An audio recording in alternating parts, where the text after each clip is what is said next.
আমরা যে কত অধ্যায় থেকে পড়াটা শিখব? ষোড়শ অধ্যায়। নাম কি? এখান থেকে আমরা কত নম্বর শ্লোকটা শিখব? 5 নম্বর শ্লোক। কে বলেছেন? আমরা শব্দগুলো জেনে নিই। দৈবী সম্পদ বিমোক্ষায় নিবন্ধায় আচরিমতা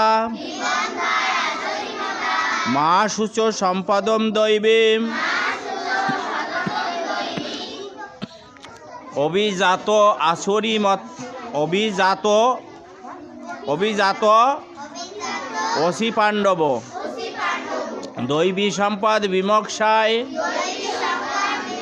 নিবন্ধায় আচরিমতা মা শুচ সম্পদম দৈবীম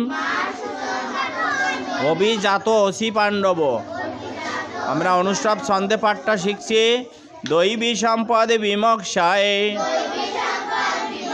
নিবন্ধায় আচরিমতা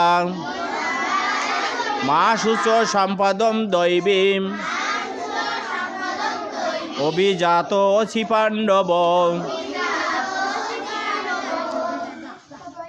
শ্রী ভগবান বললেন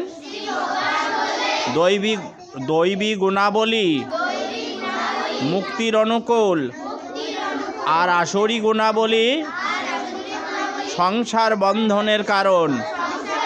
হে পাণ্ডুপুত্র, তুমি শোক করো না, কারণ তুমি দৈবী গুণাবলী আশ্রয় করে জন্মগ্রহণ করেছো।